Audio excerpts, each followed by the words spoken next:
All right, so let's talk about events in Scratch here. So there's a lot of different options that you have. And just real quick to talk about events. Events are basically what you use to trigger certain code segments. So for example, if I want a character that I'm going to just have move, if I hit the move like this, my character will just move to the right because that's the direction he's pointing in right now, but he'll move 10 steps. Now think of Scratch as, it's a game, right? You're building a game. And if you happen to be in full screen mode because you're playing that game, really the only event that you have is the green flag, at least currently. And so you have to come up with certain events that you want that character to move. So if I wanted to use an event with a green flag and I hit the full screen, now when I hit the green flag, that character is going to move forward. And he's just going to keep moving because every time I hit the green flag. Think of the green flag as like the start button. Okay, so there are certain things in programming that we want to start right away when our program runs, and those would be things that we would want to include in a green flag. It might be things like if statements and loops and different things like that we have running in the game that we would use on the green flag. There are other things with events that maybe we don't want to use the green flag. We want to have occur during the program as it's running, but not right away when we hit the start button or the green flag. So I can drag this off here. One of those events is the space bar, or not the space bar, but a key. And whatever, you can actually program this to whatever key you want it to, whatever key you use, it's going to do something. So if I press the A key, I'll go back over to that motion again and drag out that 10 steps here. And now when I press the A key, that character will move.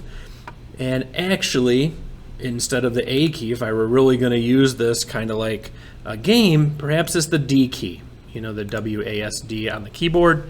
And when I press the D key, it's going to move that direction.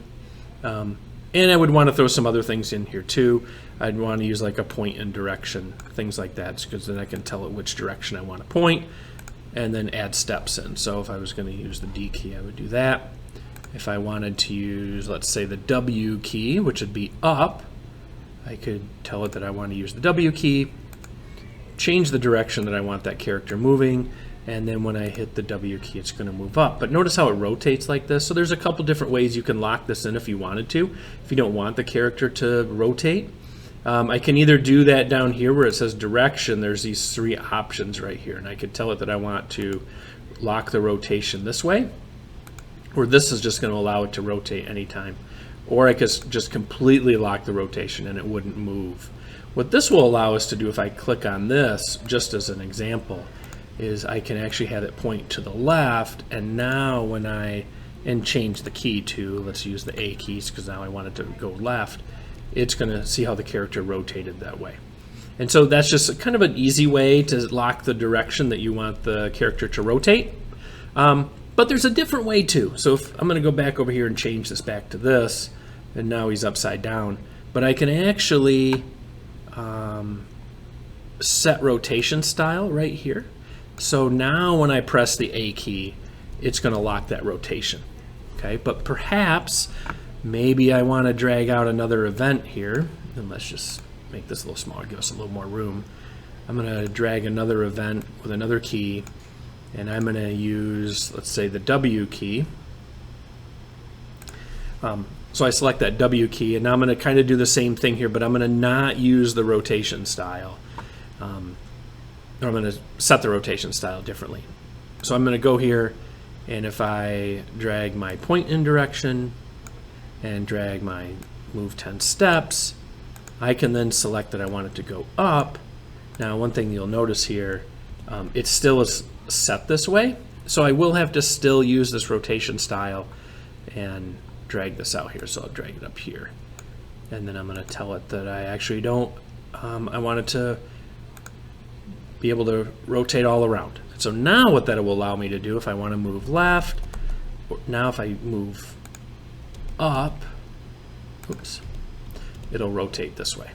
Okay, so there's different ways you can do this with the rotation style. You don't have to use these. If you wanted to, as I said, you can go here to the direction, you can lock that in and it will always stay that way.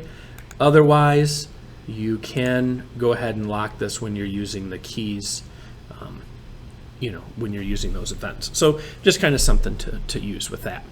The other style of event that you have is when the character is clicked. So maybe I want to get rid of these right here, and I'm going to drag this off here a little bit. And when I click on this now, drag the character here. Every time I click that character, it's going to now move up. So just another event that you can use when this character's clicked. Another one that you have, so that's these kind of right here that we've used thus far. Okay. Another one would be when the backdrop. Now currently we only have one backdrop, but if I wanted to, we could go and make a new backdrop. Just add a baseball field and we'll add a second one. Okay, so if I look at my backdrops, I've got two different backdrops. And maybe what I want to do is when my character is actually on backdrop 1, I want it to do one thing, but when I want it to do something else when it's backdrop 2. Maybe I want to give a look and say, I like baseball. Okay, and that would be for backdrop 1, and then we'll go to the backdrops here again. I'm actually going to get rid of this one, and let's add another one. And maybe what we'll do is say basketball. Okay, so now this is backdrop 2. Okay, so when I go to my code for my character, and when I can actually duplicate these right here if I wanted to, just right click on them. And instead of backdrop 1, I'm going to say, okay, now when it's on basketball 1, and this is on baseball 1, I'm going to say I like basketball.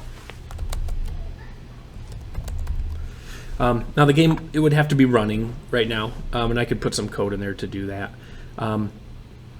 And actually, let's go ahead and do that real quick. So we'll create an event. The backdrops you can actually create events for as well. And so maybe we'll drag the space out here and we'll use a thing called looks, and we'll change the backdrop. So when I press the space bar, it's going to go ahead and change that. And if I make this bigger screen, every time I hit the space bar, it's going to change. So this says, hey, I like baseball, I like basketball. So every time it changes that backdrop, it's going to change what it says.